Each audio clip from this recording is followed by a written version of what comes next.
자리에 앉으시고요. 잠시 기도하겠습니다. 하나님 아버지 감사합니다.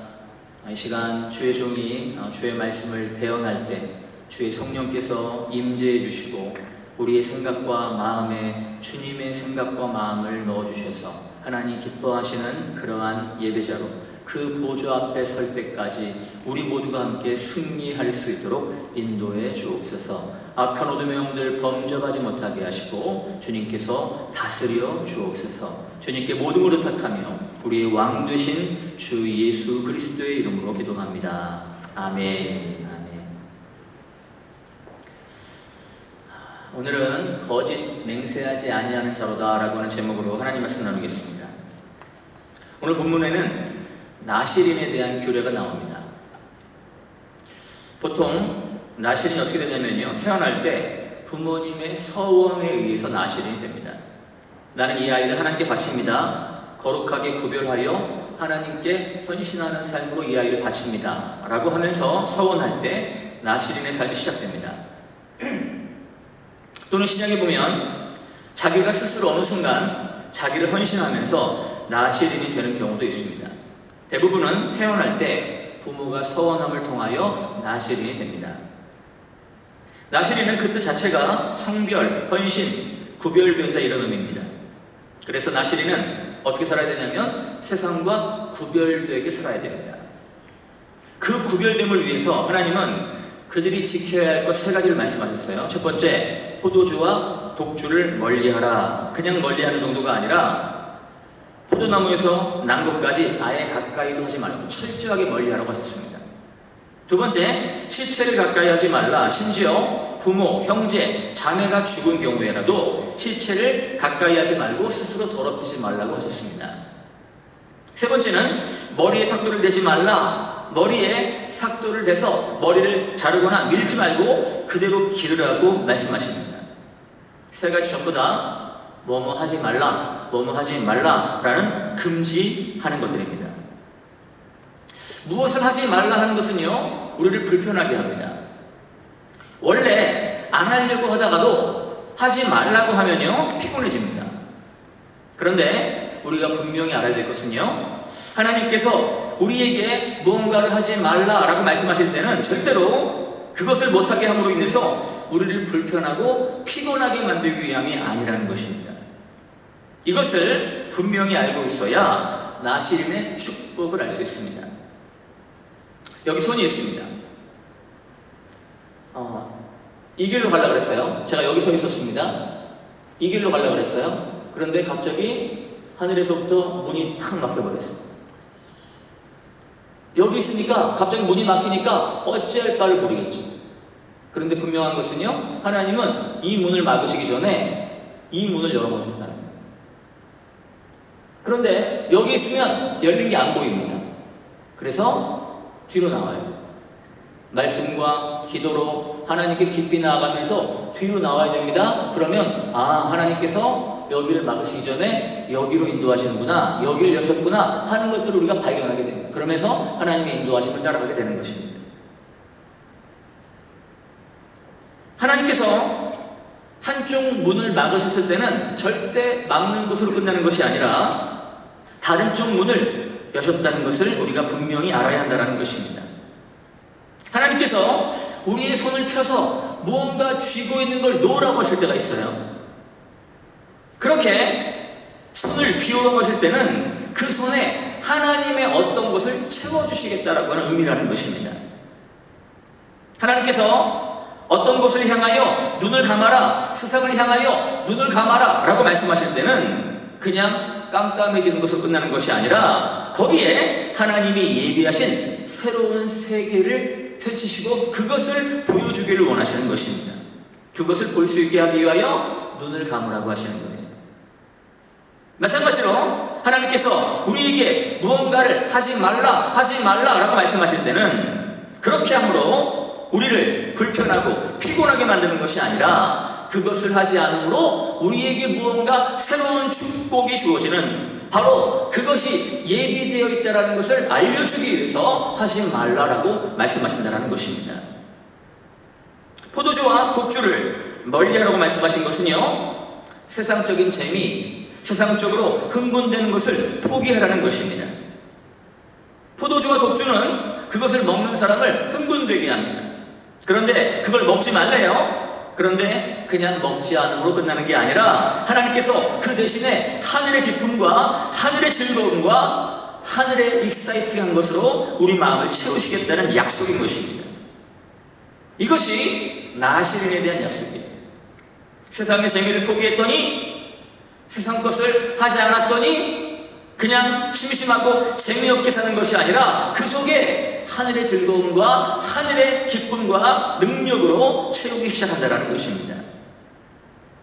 또한 시체를 가까이 하지 말라고 하는 것은, 여기서 시체라고 하는 단어는요, 꼭 사람이 죽은 시신만을 의미하는 것은 아닙니다.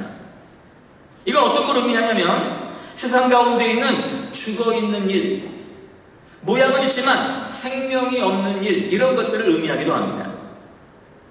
사실 시체를 가까이 하고 싶은 사람이 누가 있겠습니까? 그런데 정말 어쩔 수 없이 그렇게 할 수밖에 없는 경우들이 있습니다. 오늘 말씀에 나오는 것처럼 그 시체가 부모, 형제, 자매의 시신인 경우에는 내가 가까이 안 할 수 없는 그런 경우가 있다는 것입니다. 무슨 말이냐면 우리가 살아가면서 정말 의미 없는 줄 알지만, 이것은 곧 썩어질 것인 줄 알지만 할 수밖에 없는 것이 있습니다. 그것을 해야만 하는 것이 우리의 삶이고 현실이기도 합니다. 이렇게 무의미하고 썩어질 것, 시체와 같이 죽어있는 일들과 같은 것들을 할 수밖에 없는데 그것을 안 하고 살아간다는 것이 너무 힘든 일이기도 하다는 거죠. 그래서 어쩔 수 없이 그 일을 하는 경우가 있습니다. 그런데 그런 삶 속에서도요, 이렇게 무의미하고 썩어질 것에 빠지지 않도록 다른 한편으로는 끝없이 삶의 의미와 가치와 살리는 일에 자신을 헌신하다 보면 당장은 괴롭죠. 이것도 해야 되고 저것도 해야 되니까. 그래서 때로는 내가 대충 살지 왜 이렇게 하나? 라고 말할지 모르지만, 그러나 그것을 지키고 그것을 또 하고 또 행하다 보면 그 선을 지켜내기 위해서 싸우는 가운데 나도 모르는 사이에요, 내 속에서 생명의 환희가 올라오게 됩니다. 살아있다는 감동이 시작되는 것입니다. 살아있는 삶의 의미를 누리는 축복은요, 그렇게 시작됩니다. 살아있다는 감격, 이것이 나시린의 또 하나의 축복입니다. 그래서 하나님은 시체를 가까이 하지 말라고 하신 거예요. 마태복음 8장에서 예수님 이렇게 말씀하십니다. 제자 중에 또 한 사람이 이르되 주여 내가 먼저 가서 내 아버지를 장사하게 허락하옵소서. 예수께서 이르시되 죽은 자들이 그들의 죽은 자들을 장사하게 하고 너는 나를 따르라 하시니라 하셨습니다. 죽은 자로 저희 죽은 자를 장사하게 하라고 말씀하셨어요. 그 다음에 머리에 삭도를 대지 말라고 하셨는데 그 당시에 남자들이 머리를 자르지 않고 삭도를 대지 않는 것은요, 수치스러운 일이었습니다. 고린도전서 11장 14절에 만일 남자가 긴 머리가 있으면 자기에게 욕되는 것을 본성이 너희에게 가르치지 아니하느냐라고 말씀해요. 머리가 길고 다듬지 않는 것은요, 남자에게 있어서 수치라는 것입니다. 그럼에도 불구하고 자신이 하나님께 속했다라는 것, 나시린이라는 사실을 보여주기 위해서 수치스럽지만 머리를 기르는 그것이 머리에 삭도를 대지 말라고 하는 의미입니다. 이렇게 그 당시에 남자가 머리에 삭도를 대지 않고 기른다는 것은요, 아주 특별한 것이었습니다. 그리고 만약에 그것이 일반적이고 흔한 것 같으면 하나님께서 구별됨을 위하여 그렇게 하라고 명령하실 필요가 없습니다. 예를 들어서 하나님께서 저보고 너는 거룩하게 살기 위하여 오늘부터 바지를 입고 다녀라. 그러면요, 저한테 전혀 어려운 게 아닙니다. 원래 입고 다니는 바지거든요. 그런데 그게 아니라 너는 구별된 삶을 위하여 오늘부터 치마를 입고 다녀라. 와, 그러면 그때부터 이제 갈등이 시작되는 거죠. 이거 어떻게 해야 되나? 갈등이 되는 것입니다. 그러나 하나님이 명령하신 거룩함을 위하여 순종하는 것입니다. 그렇게 하고 밖에 나가면 사람들이 다 알아봐요. 나시린이라는 것을 숨길 수가 없습니다. 사람들이 알 수밖에 없는 어떤 분명한 특징이라는 것입니다. 그것이 삭도를 머리에 대지 말라는 의미입니다. 그렇게 하면서 세상 가운데서 구별되는 것입니다. 어디 가든지 확실하게 표시날 수밖에 없는 그런 상태로 살게 하시는 거예요. 세상에서 어디 가나 이렇게 확실하게 하나님께 속해 있다는 걸 표시하는 것은요, 어떻게 보면 불편할 수 있습니다. 그래서 어떤 사람들은 직장에서 교회 다닌다고 예수님 믿는다고 말도 하지 않습니다. 예수님 믿는 티 안 내려고 식사할 때 감사기도도 안 합니다. 불편한 일이 생길까봐, 손해보는 일이 생길까봐 티 안 내려고 합니다. 그런데 이렇게 세상과 구별되는 이런 태도를 확실하게 보이는 순간, 세상에서는 때로는 피곤할지 모르지만 그 순간 어떤 일이 벌어지냐면요, 하나님께 대해서는 너무나 분명한 소속이 시작되는 것입니다. 정말 하나님과의 특별한 관계가 되는 것입니다. 흔들리지 않는 견고한 관계가 열리기 시작하는 것입니다. 우리가 사용하는 말 중에 백이라는 말이 있습니다. 백, 뒤에 이런 의미죠. 그런데 이걸 강조하다 보니까 백이라고 해요. 누군가 힘이 있는 어떤 사람이 내 뒤를 봐주고 있을 때 백이 있다 그럽니다. 연줄, 줄이라고 말하기도 하죠. 영어로는 커넥션이라고 말합니다. 어느 커넥션 가운데 있냐라고 물어보죠. 이러한 백, 줄, 커넥션, 이것이 한국 사회만 있는 게 아니라 전 세계에 다 있습니다. 정도의 차이가 있지만 모든 나라가 동일합니다. 왜냐하면 인간은 그 본성상 어떤 식으로든요, 특별한 관계가 있으면 그 관계가 다른 것보다 우선하게 되어 있습니다. 다 똑같을 수 없는 거예요. 특별한 관계는 다른 관계보다 우선하게 됩니다. 학교 동창이라든지 같은 일을 경험했다든지 같은 동네에 산 적이 있다든지 하여간 어떠한 공통점만 있더라도 뭔가 달라집니다. 혈연관계, 이건 두말할 필요가 없습니다. 그런데 이것을 나쁘다고만 말할 수도 없습니다. 왜냐하면 어차피 모든 관계는 똑같을 수가 없습니다. 똑같은 관계라는 말은 존재하지 않습니다. 관계는 그 속성상 가까이 하기도 하고요, 멀기도 하는 것이 관계입니다. 그래서 특별한 관계가 있고 특별한 관계가 작동되는 것입니다. 거룩은 소속을 분명히 하는 거예요. 적당히 회색지대에서 긴 것처럼 아닌 것처럼 하는 게 아니라 이제는 아닌 척 할 수가 없는, 하나님은 내 하나님이세요. 하나님은 나의 왕이십니다. 이 소속을 분명히 하는 것입니다. 이렇게 삶의 현장에서 하나님의 사람으로서 세상과 구별되는 그러한 확실한 태도를 보이는 그 순간, 하나님께 대해서는요, 너무나 분명한 소속, 하나님의 친백성으로서의 특별한 관계가 작동되기 시작한다는 것입니다. 이 축복이 나시린에게 열리는 거예요. 이렇게 하나님께서 허락하시는 축복을 누리는 것은요, 너무나 귀한 것입니다. 축복은 세 가지인데요, 요약할 수 있는데, 첫 번째는 그 삶 가운데 하늘의 감동이 있습니다. 세상이 주는 잠깐의 감동 말고 하늘의 감동이 있습니다. 두 번째는 하늘의 능력이 있습니다. 세상이 주는 능력 말고 하늘의 능력이 있습니다. 그리고 세 번째, 거기에는요, 하늘의 영원한 의미가 있습니다. 우리 삶 가운데 하늘의 감동과 하늘의 능력과 하늘의 의미가 있다면 못할 것이 없습니다. 환경이 때로는 부족해도 못할 것이 없습니다. 이것이 바로 나시린의 축복이라는 것입니다. 하나님 안에서 소속을 분명히 하는 사람들의 축복이 바로 이것입니다. 그런데 여기서 우리가 짚고 넘어가야 될 중요한 것이 있습니다. 그 나시린하고 우리하고 무슨 상관이 있냐는 거예요. 많은 사람들이 성경을 보면서, 특별히 구약 성경 보면서 이스라엘하고 나하고 무슨 관계가 있나, 이런 질문을 합니다. 이 부분이 분명하지 않으면 성경이 말하고 있는 그 많은 영적 진리들이요, 우리에게 해당 사항이 없습니다. 이스라엘과 나와 상관이 없으면 구약 성경에 나오는 대부분의 내용들은 나와 상관이 없는 것입니다. 그런데 이스라엘이 우리에게 중요한 것은요, 그들의 혈통, 민족, 문화 때문에 중요한 게 아닙니다.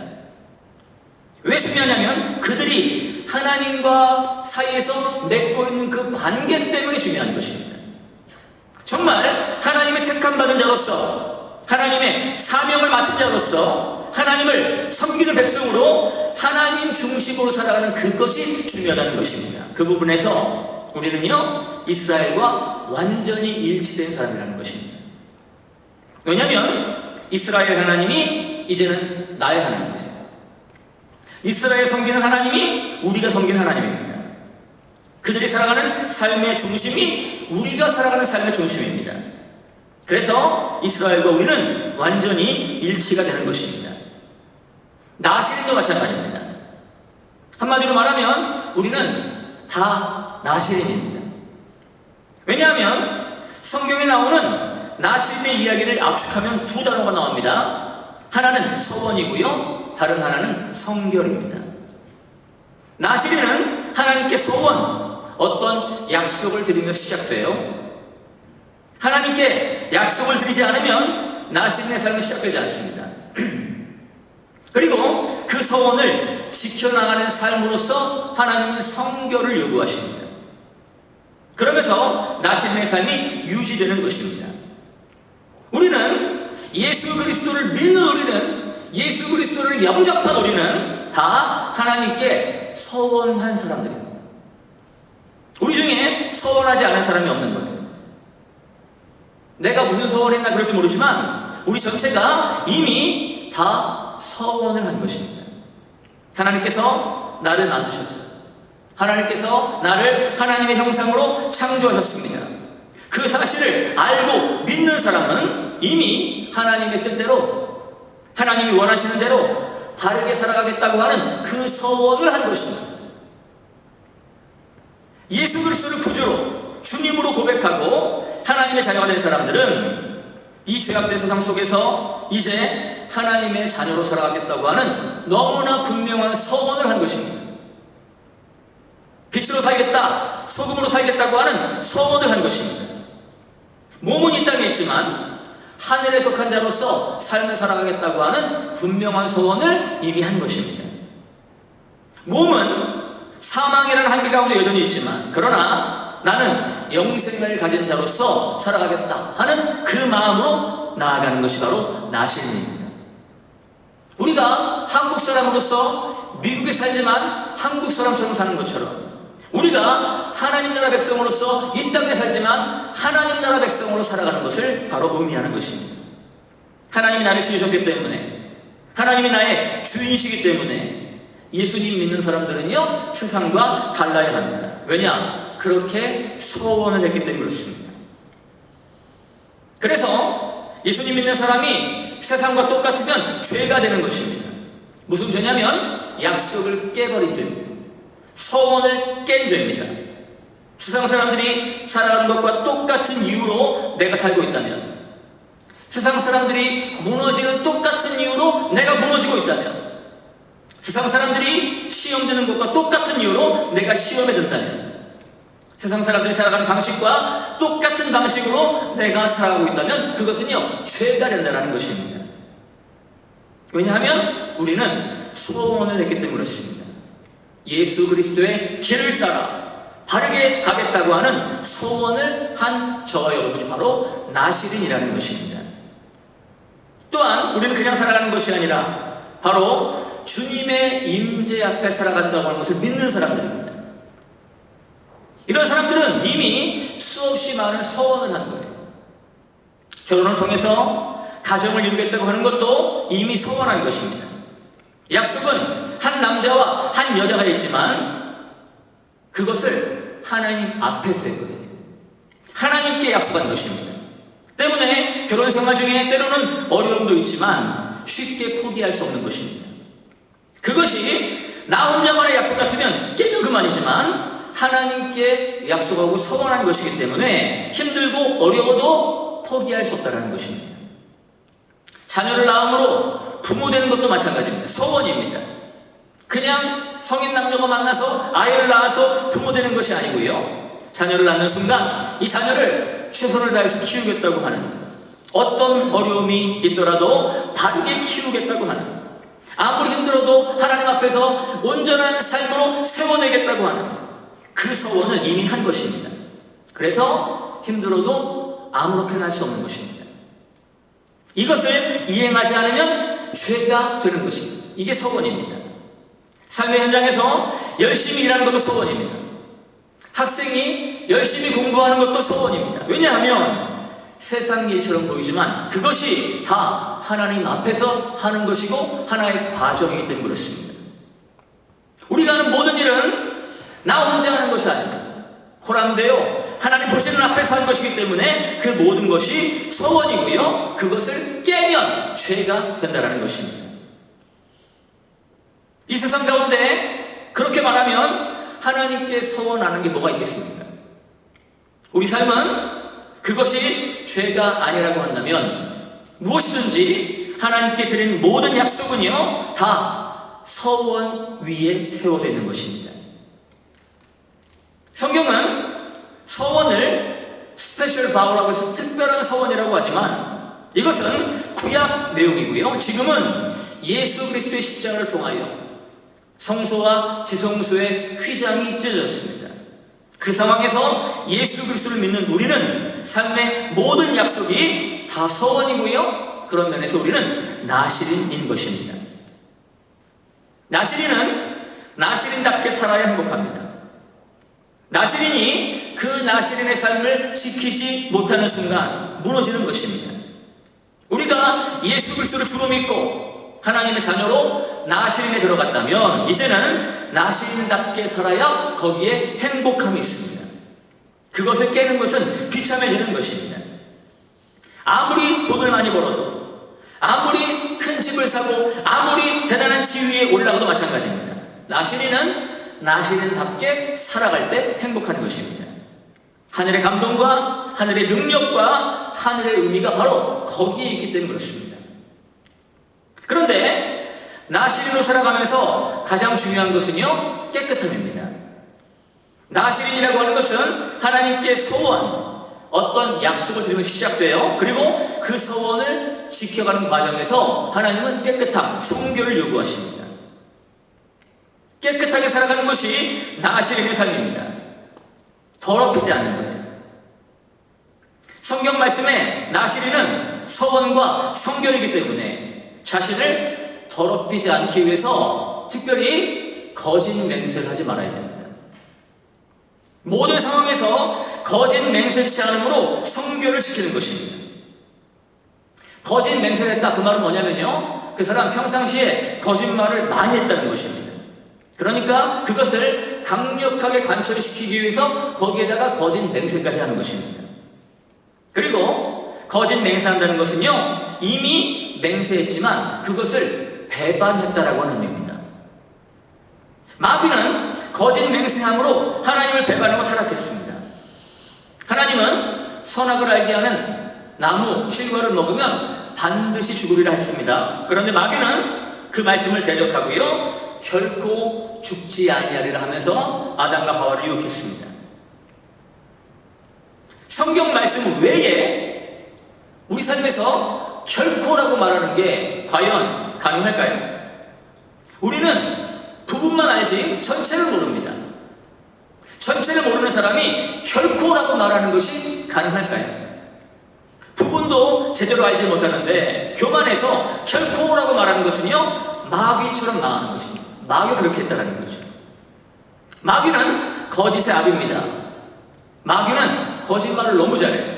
요한복음 8장 44절 한번 읽어보겠습니다. 시작.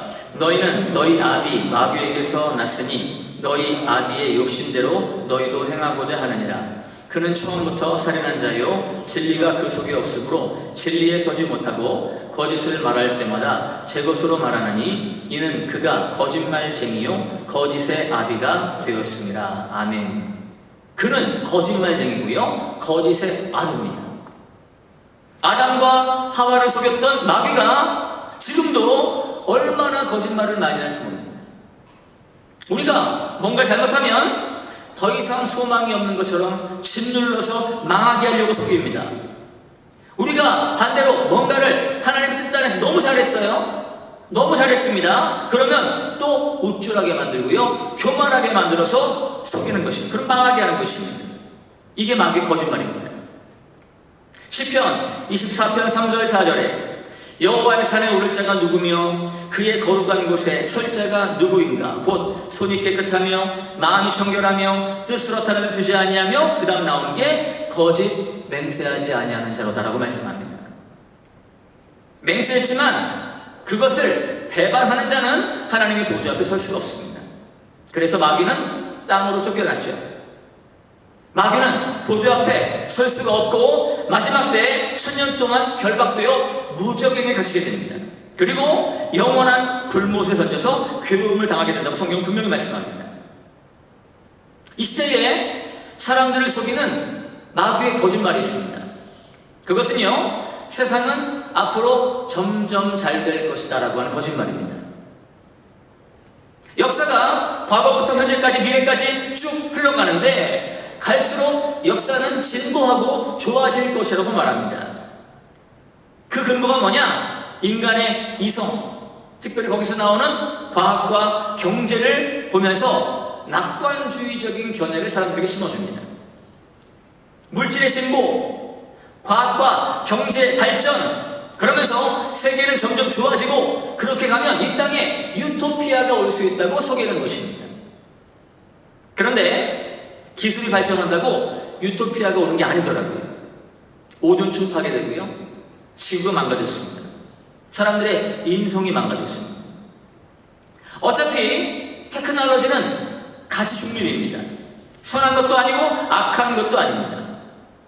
테크놀로지를 더 많이, AI보다 더 뛰어난 뭔가를 만든다고 해서 유토피아가 오지 않습니다. 왜냐하면 그것을 사용하는 인간이 다 죄입니다.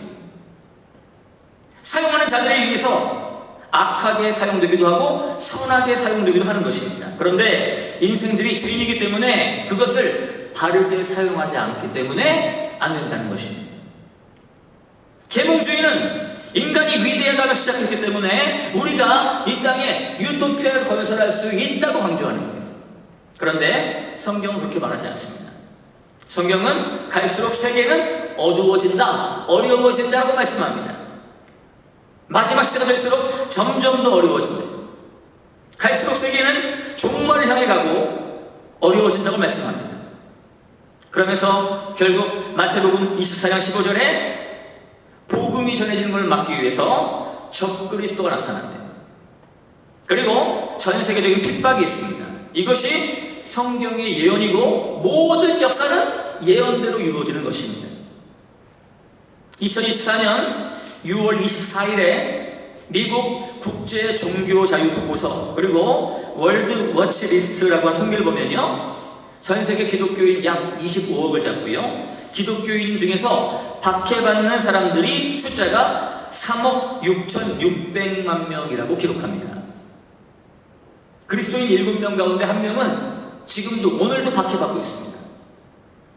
박해량도 1등 북한, 그리고 중국교회, 인도교회도요 공격이 심합니다. 2022년 10월 1일부터 2023년 9월 30일까지 1년간 통계를 냈어요. 그런데 공격받아 무너진 교회 숫자, 인도 2228개, 중국 2만 개의 교회가 공격받아 무너졌다고 통계에 나옵니다.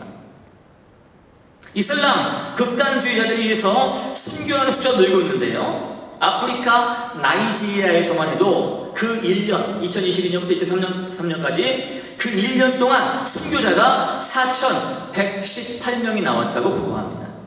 이렇게 지금도 강력한 박해가 있습니다. 그런데 왜 이러한 박해가 일어나냐면 그들이 말하는 유토피아를 만들기 위해서는요, 절대 진리가 존재하면 안 됩니다. 그런데 우리는 절대 진리이신 예수 그리스도 안에 유일한 구원이 있다고 말하니까 그것을 싫어하는 거예요. 절대 진리를 강조하는 교회를 없애버리고 싶은 것입니다. 그래서 진짜 교회가 박해받은 것입니다. 많은 사람들이 세계는 갈수록 좋아질 것이라고 생각합니다. 인간의 이성이 위대하니까 과학과 경제를 발전시키면, 기술을 발전시키면 유토피아를 건설할 수 있다고 생각합니다. 그런데 이것은요, 마귀의 거짓말입니다. 이렇게 세상은 점점 어려워지고 힘들어질 텐데, 그때 우리 그리스도인들은 뭘 해야 되냐면요, 세계가 엉망이 되고 그 가운데 고통당하는 하나님의 형상들이 있을 때 할 수 있는 한 우리가 나아가서 그들을 섬기고 그들을 건져내야 하는 일이 바로 그리스도인들이 해야 하는 일입니다. 그런데 우리가 아무리 그렇게 해도 유토피아는 안 옵니다. 어차피 세계는요, 이제 주님의 오신 그 마지막을 향해 가고 있는 것입니다. 우리가 이러한 때에 하나님 말씀인 진리에 붙잡힌 깨끗한 사람이 되어야 됩니다. 주님 쓰시기에 합당한 깨끗한 그리스도여야 됩니다.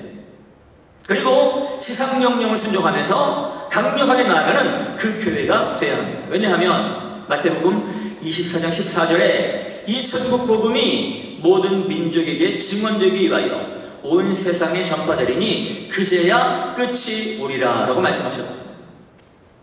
기근과 핍박과 전염병과 그 모든 게 있어도 아직 끝이 아니라고 하셨어요. 그런데 이 천국 복음이 모든 민족에게 증언되면 진짜 끝이래요. 결국은 우리가 사탄을 이기는 게 아니라 주님이 오셔서 적그리스도를 멸하시는 것입니다.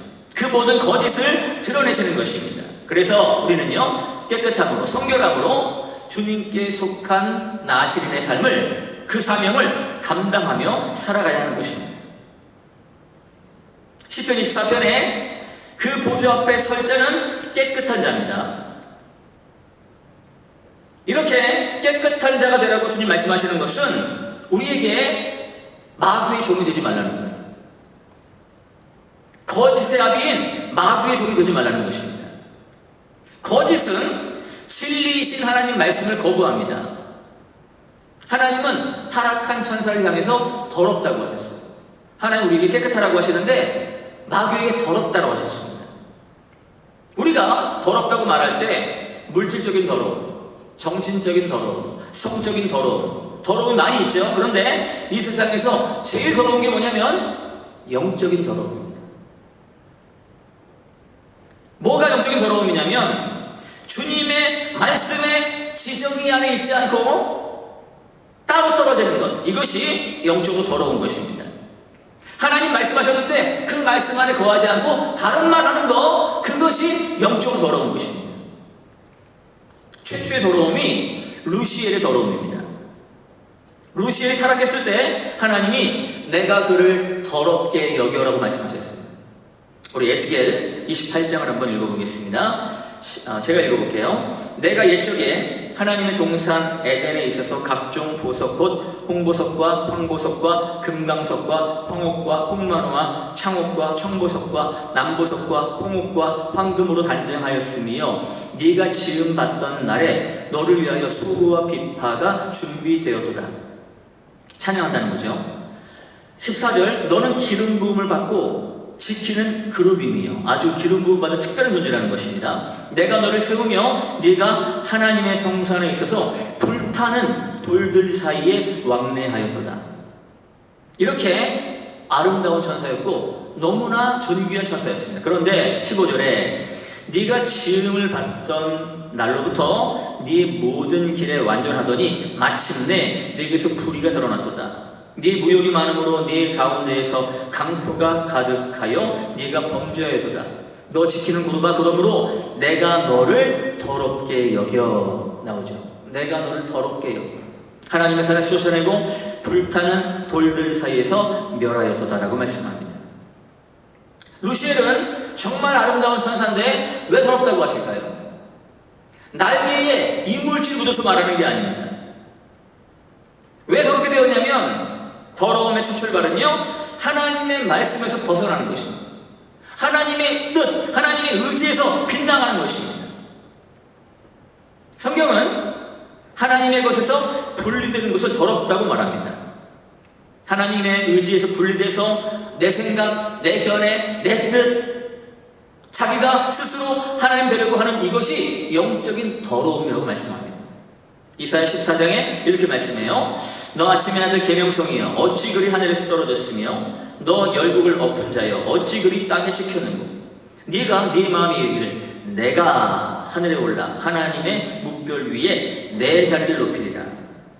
내가 이게 모든 악의 출발입니다. 타락의 출발이고 더러움의 출발이고 빗나감의 출발이고 내가가 다 타락의 출발입니다.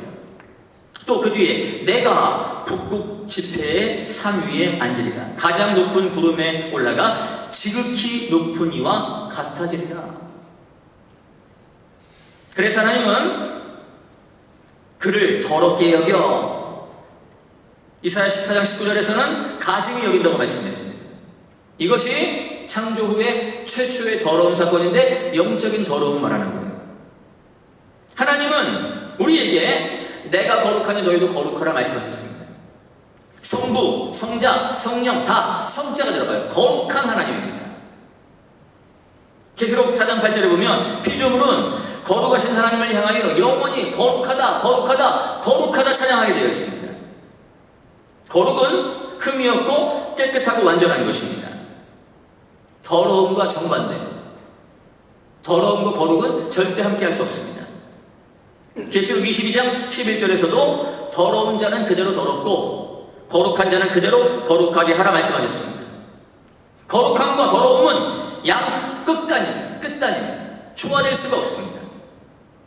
그런데 거룩하신 하나님께서 그 마귀를 향하여 내가 너를 더럽게 여겨버렸다. 예수님도 귀신을 향하여 귀신을 쫓아내실 때 더러운 귀신아 이렇게 말씀하셨습니다.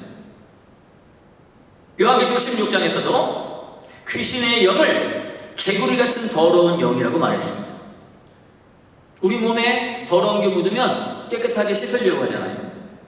그것처럼 거룩하신 하나님은 더러운 것이 그 옷에 묻는 것을 용납할 수가 없는 것입니다. 그래서 거룩함과 더러움은 함께 갈 수 없는 것입니다.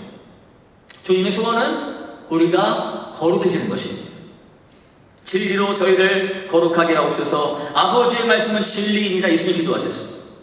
너희는 내가 일러준 말로 이미 깨끗하였으니라고 말씀하셨습니다. 때문에 거짓의 압이 마귀에게 속아서 거짓 맹세하는 것은 더러운 것입니다.